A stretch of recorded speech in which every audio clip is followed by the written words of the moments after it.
Hello everyone and welcome back to The Deck. It's been a while and we know that some of you have been eagerly waiting for a chance to play our game. We're working very hard to make that happen as soon as possible, but in the meantime, I brought a special guest to introduce you all to an aspect of Skull and Bones we haven't talked much about yet, which is our narrative and how it works. In just a minute, we'll be taking you through about 40 minutes of exclusive gameplay, which we just recorded in our studio. But before that, let me introduce you all to our world context with this short trailer.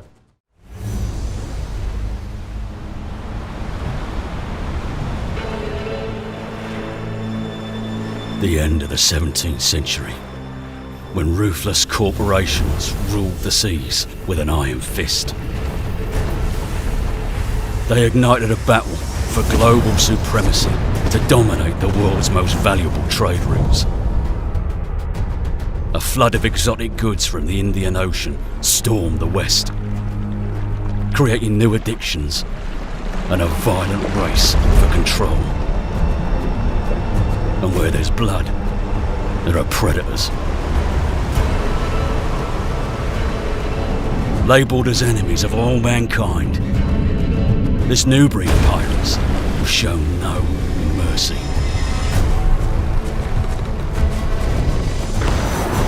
Sailing through dangerous waters, they created secret trading networks and built their pirate empires. But they were always on the edge of losing it all and sinking to the depths as Skull and Bones.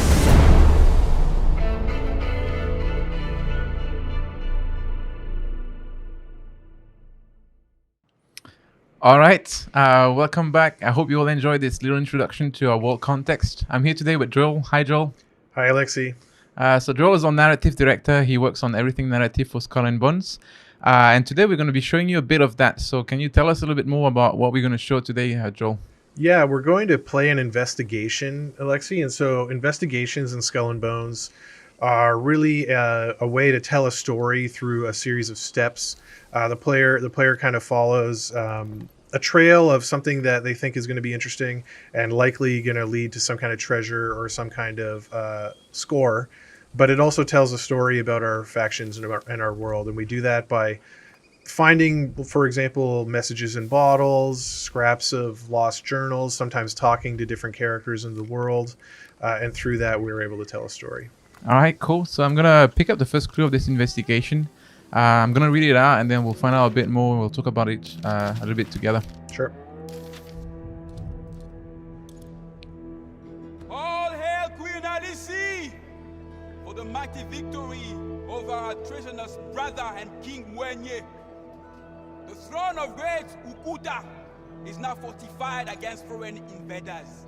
And our alliance with the Sultanate of Soha help ensure the prosperity of the Confederation of Ungwana.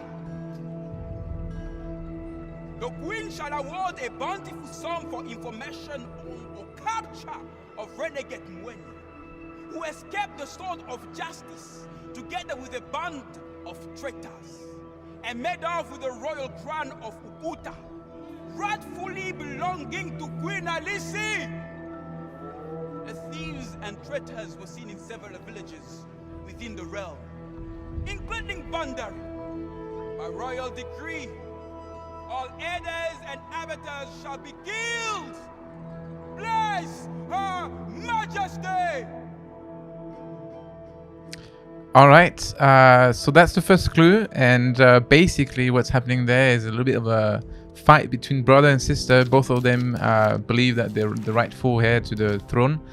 But the brother basically ran away with the crown, right? So for us as pirates, we're not really interested in taking sides. We're not really interested in who's right or who's wrong. What we are interested in, however, is the mention of that crown and potential treasure waiting for us. Of course. Right? Of course. So what we're going to do first, the first clue is basically telling us that we need to find out where the brother went. He's been sighted in the Bandari settlement, so we're going to be sailing towards that destination. But before we do that, maybe you can tell us a little bit about the region we're in and how does it fit with our world context?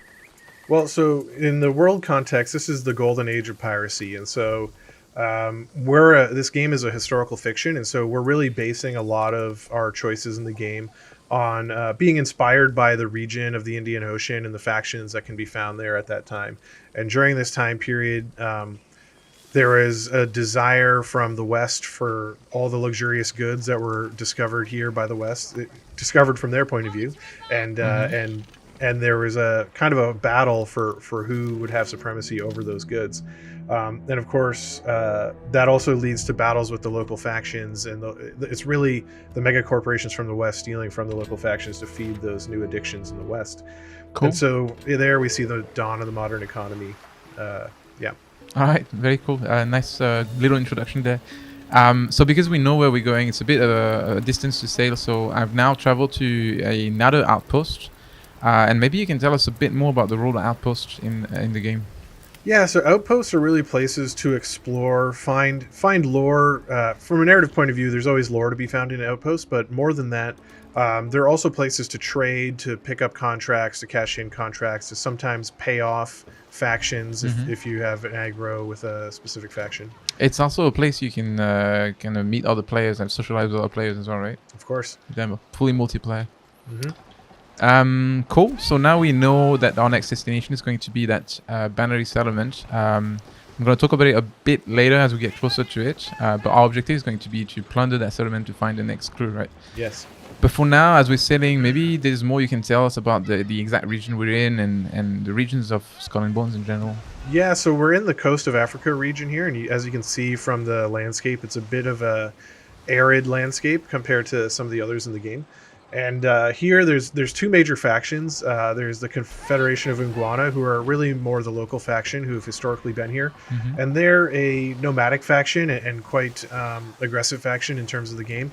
But the thing about the people from the Confederation of Iguana is that they're nomadic partially by circumstances. And part of those circumstances is the fact that the Company Royale has moved into the location. And the Company Royale is really a mega corporation from France.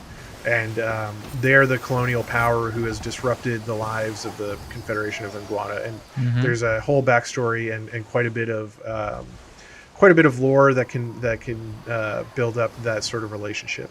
Yeah, so one of the cool things about all this as well is that as we're sailing through and we see other ships passing us, the more you play the game, the more you find out that these ships actually have a lot of elements on them that are giving you information, right? First of all, you can see the equipments they have. So the ships we just passed, for example, they were equipped with a lot of cargo, but also the sails and the emblems they have will tell you which faction do they belong to and stuff like that, right?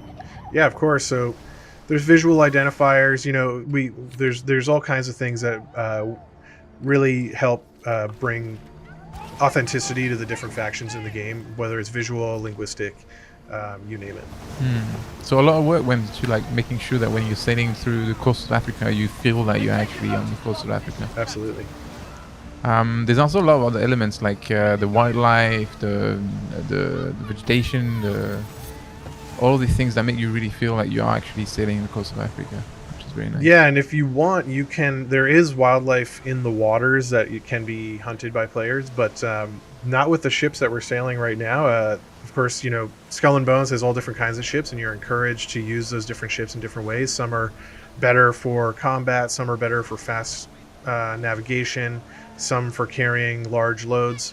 And of course, there are very small ships that can go through narrow waterways and are useful for essentially hunting water-based animals. And so that is an opportunity that we could explore in the coast of Africa, but because I think we're trying to complete our investigation, we'll have to do that next time. So I know that there's actually a lot of rivers to explore. Luckily for us, the rivers we're in now are large enough for us to sail with those rather large ships. Yep. But like you said, like some rivers you're gonna have to basically switch to a smaller ship, which might not be as well equipped. But that'll be the only way to get some of the resources that the region has to offer, right? Yep. And so it pays to have a varied fleet of ships, it's fair to say. Yes. All right. So we're going to get closer to that settlement in just a little bit. There's a couple of information that we need to keep in mind when we get closer. First of all, so far nobody's really bothering about us because we're just not being very aggressive, right? But the moment we attack the settlement, that's going to change, obviously. Yeah. That settlement belongs to the local faction, But we're not here to actually plunder any resources. We're here to find the crew. So what we're going to do before we start the plundering is we are going to plan our escape route to make sure that we don't get into too much trouble. Okay. So yeah, I'm almost there now. But essentially, yeah, that's the key thing about Skull and Bones when you want to engage the combat. Depending on your objective, you want to make sure you're prepared for it. So if you want to plunder all the way, then you need to make sure you're ready for a long fight. On the other hand, if you're just looking for one specific item, then you want to plan an escape and you want to make sure that you can run away without getting too much heat. Yeah, because the way the plunder feature works is that the longer the fight goes on, the harder it gets. The more there's going to be reinforcements, and the more aggressive these reinforcements are going to get. But if I've learned anything playing the game, things will go wrong. So, so let's see what So can hopefully we'll make it alive. Alright, so I'm gonna drop anchor now. Open up my map, and I'm gonna set my escape route for that shipwreck on the far east. And whenever we're ready, let's get started. I'm ready. Alright, let's go. Let's do this.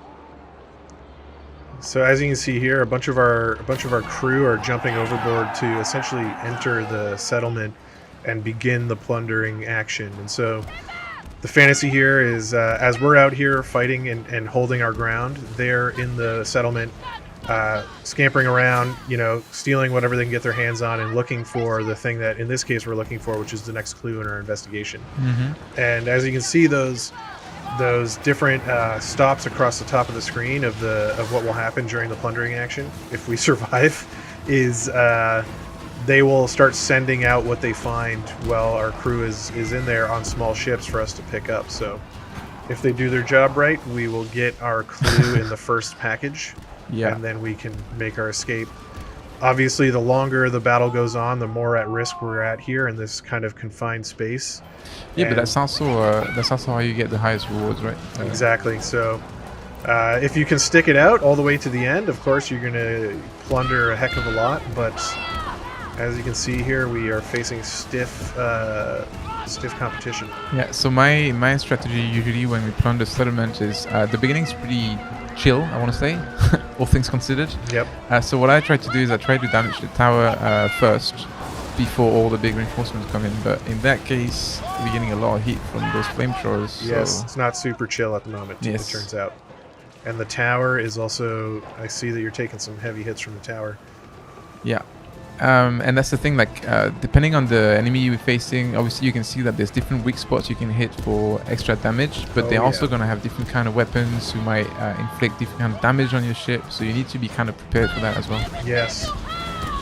Having a well-rounded strategy never hurts, because, as we mentioned, things will go wrong. Yes. And it is quite chaotic at the moment, but I think we're almost there. Yeah, I just got the clue, so now we can run away. Let's do it before all the big trouble comes. Perfect. So if you just follow me, I know where we're going. Okay. Alright, so like you can see on the screen, we're leaving the plunder area now, so that means any potential loot, extra loot that we could have gotten will be forfeited at this point. Oh boy. But we don't care because we have what we need. Yeah, our escape is not yet guaranteed though. Yes. That's fair to say.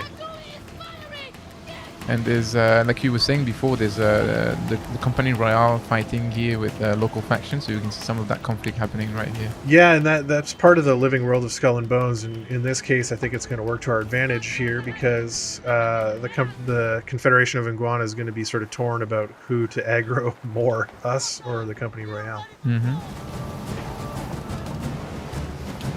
Alright, so far so good. I'm going to use a repair kit just to fix my ship a little bit. Yep. I've seen better days. How's it looking for you? Are you able to make it out alive? Yeah, I'm gonna be okay. I'm kind of running close to this Company Royale ship, so I'm gonna be curious to see. They don't seem to have any issue with us, but hopefully. Oh yeah. Yep. So they're under attack from the Confederation of Iguana, which is great news. Cool. Because that means I'm getting away. It's quite ironic that we're being saved by the same people that we just attacked. Yes.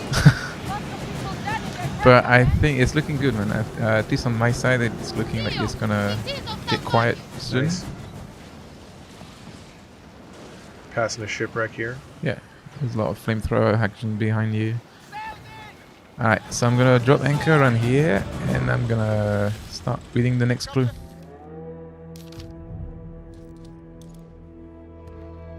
The Confederation of Ungwana is in upheaval. King Mwenye has landed in Bandari Harbor. Though still wearing his crown, he is but a shell of the man he once was.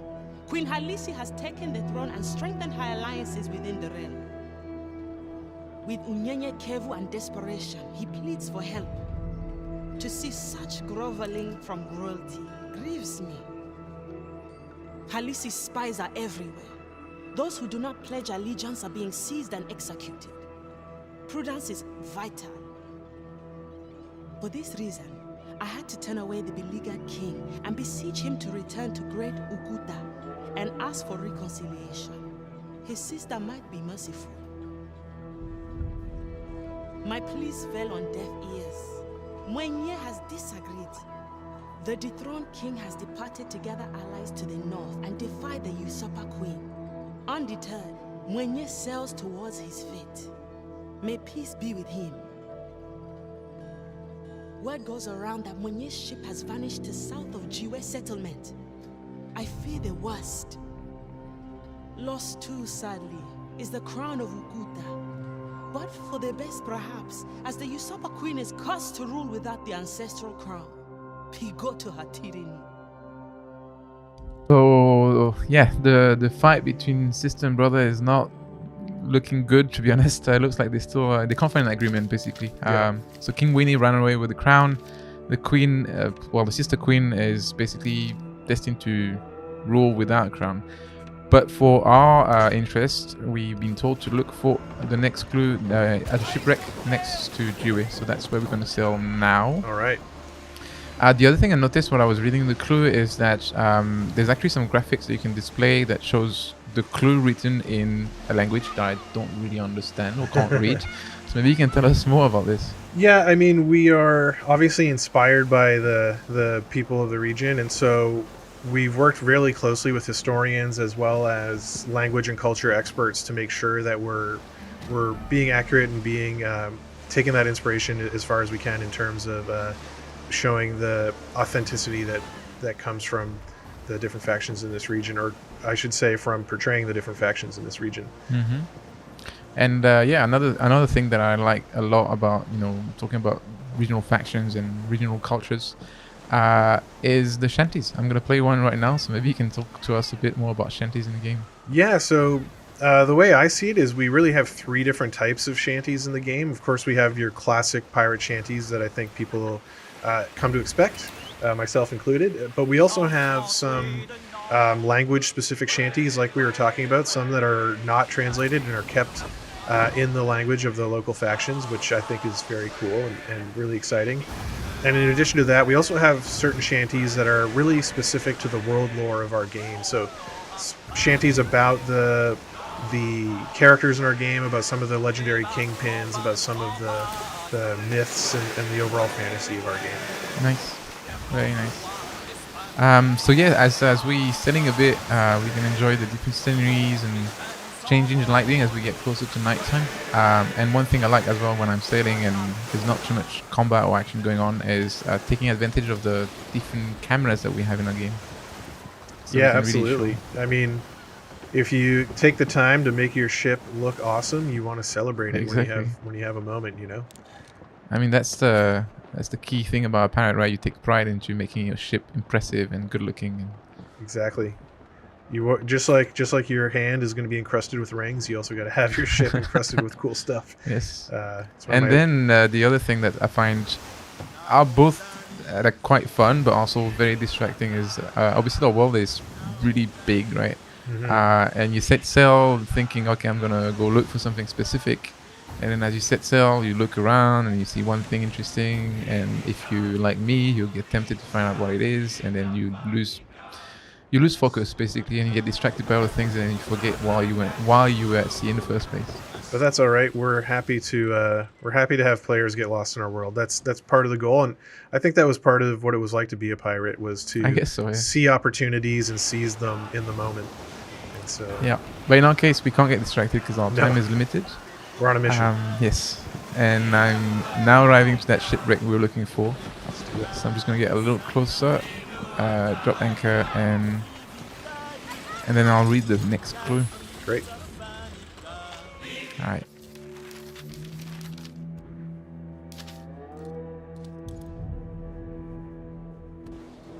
Dear sister, your betrayal is complete. Here I lie bleeding from mortal wounds and contemplating the afterlife at the table of our ancestors. All that remains of my domain is a dhow and some meager rations. Your venom poisons our lands. Your cruelty has trampled the hopes of even my most loyal followers who abandoned me at the first chance. Off the coast of Bandari, we were boarded by pirates, led by one captain, Freeman, who seduced my crew with promises of freedom from servitude in a secret haven, Lanitra. Let them go. I'd rather die fighting as a king, noble in his cause, than ever live a moment as a common rogue. Alas, without a crew, my ship ran aground, and I was injured. Please, Nima and Azizi, remain at my side. True servants to the end. Even now, they tell me to stop fighting, as it is time to join my ancestors at Pilatun. The next world beckons me. They will offer to carry me, but I will walk myself into the center of the sacred stone circles. Crown of Okuta shall never be yours.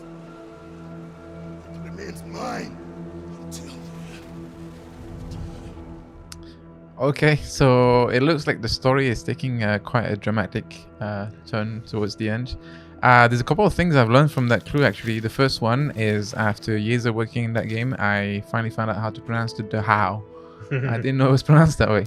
But the other thing is, so like the story said, basically the King Winnie had a very unfortunate encounter. He met a certain Captain Freeman, who then convinced his entire crew to basically abandon him and live free in a place called Lanitra. Yeah. So maybe you can tell us more about this Freeman and Yeah, so Captain Freeman is really a mythical character. I like to say he's part of the foundational myth of our world. And so Captain Freeman has a story that you're going to put together in the game by doing all these different investigations. You'll get little snippets about Captain Freeman from every investigation to put together a full picture of who he was. And one thing that is known widely is that he was part of what was called at the time, or what we call the heist of the century, meaning that he took part in the biggest score any pirate had ever done in our world by doing a massive score against the Dutch Merchant Company. And so he was one of the also founding members of this sort of pirate den, borderline pirate paradise called Lanitra. And in Lanitra, it was very much an egalitarian, almost democratic society where pirates supported each other, worked together, really began to work against the mega corporations in a quite coordinated way.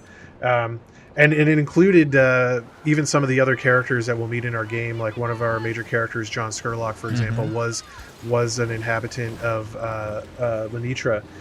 But tragically, Lanitra was destroyed and being attacked by the Company Royale and the DMC, the Dutch Merchant Company, given the events of the heist of the century and some of the other things that Captain Freeman and his ilk got up to. And so really that whole idea of having this like pirate utopia has been destroyed in the mythology of our game. And what we're left with now is a world that is much more cutthroat, much more dog eat dog. It is a much harsher and grittier pirate world than that mythical pirate past that some of the characters in our world can remember. There's no more safe haven for us to to live our life free. And Freeman himself is sort of a mystery lost to time that hopefully we can learn more about by doing those investigations. All right, so I know there's a lot more to that story, and we'll probably leave that for players to find out when they finally get to play our game in open beta or at launch. Absolutely. But one thing I need you to tell me, and I don't know if you can answer that question, was Freeman a good guy or a bad guy? I think, as far as pirates go, he was a good guy. He did believe in the sort of utopian vision of Lenitra, and he did want to do right by the little guy, so to speak. And his goal was really to take issue with the mega corporations. Fair enough. But I guess in our game, it's all a matter of perspective, right? You can, depending on how you feel and which side you want to be on, there's no real good guy. No, I mean, even the best good guy is still going to have gray Yes. area to take issue with. I mean, pirates are pirates, right? Yeah, and it's a difficult world, right? So Yes. Being 100% good in that world will probably not get you very far. Exactly right. So while we're talking, we just arrived at our final destination, our third outpost called the Pillar Tom. I'm going to show you a little bit how that place looks because it looks quite amazing. But I also want to, I would like to ask you a bit more about NPCs in the game in general and like different vendors and... Yeah, so we have vendors or hawkers, you might call them, who are the people who are really going to sell you all the different things in the world that you are able to buy and consume, and there is many. I mean, when it comes to ingredients for upgrading your ship, things to feed your crew, things for upgrading your weapons, upgrading your appearance, all those kinds of things you're going to get through hawkers, as well as the ability to take on new contracts, new opportunities, maybe even pay off factions. Like, for example, if we had an ongoing feud with the Confederation of Iguana based on our plunder earlier, we could potentially pay off somebody at a outpost like this who's related to that faction.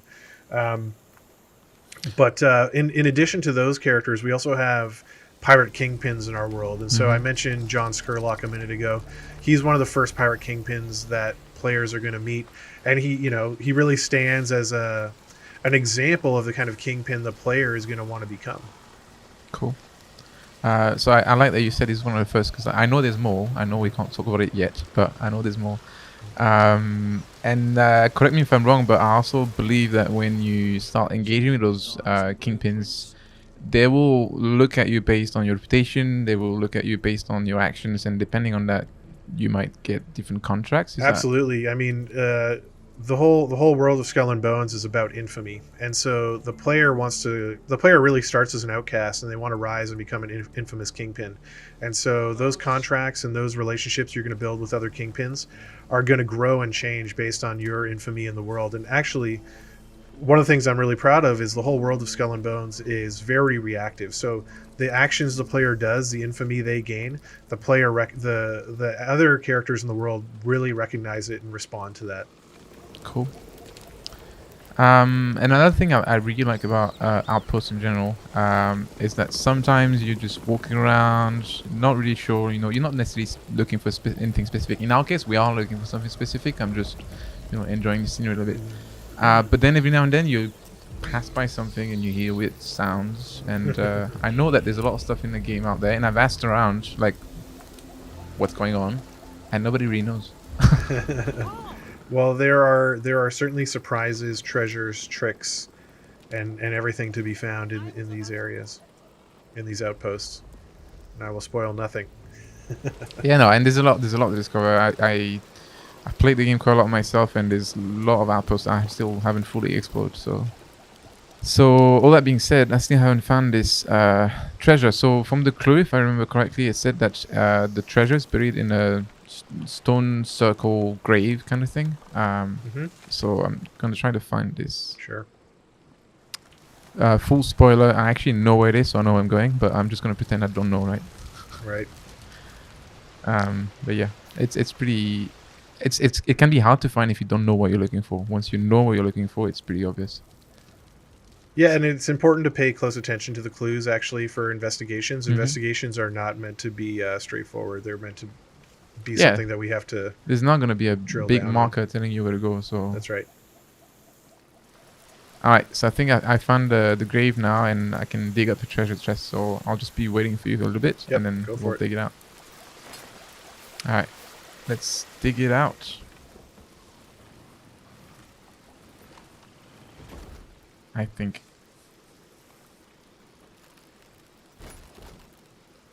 Nice.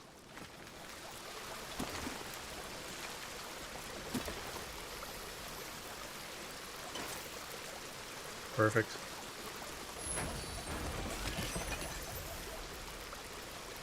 So yeah, as you can see, I found the treasure, decked it out, and that should give us the last piece of information for investigation, which will allow us to complete the investigation. So I'm going to read that last bit of info so that we get the kind of a closure to the story. Sheltered from the tyrannical eye of the usurper queen by the guardian spirit of our ancestors. At the behest of our king, we take the crown of Ukuta and depart to the north, far from the queen's malevolence. I pray that King Mwenye will be honored by our ancestors. Azizi, loyal servant of His Majesty Mwenye, the eternal Mutwala of the great Ukuta. Alright, so the sad news here is that there will be no crown for us. As we learned from that last bit of info, the crown was taken away by the servants of Winnie, and I don't think there's ever going to be a chance for us to find it. Who knows? No. The good news is we did get a little reward for us for completing the investigation. But before I equip it on my ship, can you tell us a bit more about other investigations in the game? Yeah, well, and like we mentioned, we do also, one of the things we did get is a piece of a larger story about Yuriko Freeman. So all the other investigations are going to obviously give some promise of treasure and reward, but also will fill in some more of the gaps about Yuriko Freeman and his story. And because we know Freeman did the heist of the century, and no one knows for sure whatever happened to the treasure that was taken in that heist, there's some hope that by completing all the investigations that we may be the ones who ultimately find it. Cool. Yeah. Exciting. So that reward that I just equipped on my ship is a vanity item, is a new figurehead. So I can show it a bit more now. But maybe you can tell us a bit more, like what is the connection between vanity in our game and the local factions? Can we get items from the local factions to customize our ships and our captain? Absolutely. We can, and we can get all kinds of different ones to spice it up in different ways. By the looks of it, the one you have there, it seems to be the Yuriko Freeman emblem. I think that symbol of the hammer, it comes from his backstory, and yeah, that looks very cool. All right. And that was it for us today. Thank you very much, Joel, for coming on the show and talking to us about the game and the narrative. My pleasure. Thanks, Alexi. All right. We'll see you all very soon. Thank you very much. Bye-bye.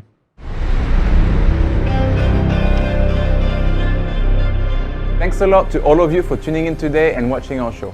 I hope this answered some of your questions, but also encourages you to ask some more. We know there's still a lot of things you would like to know about our game. How far can you go with customization? How deep are our combat mechanics? What are our monetization plans? Or even how much content will be added after release? These are all topics we intend to address through future episodes of The Deck, our dev blog, and our social media. So keep an eye out, and I'll see you again very soon.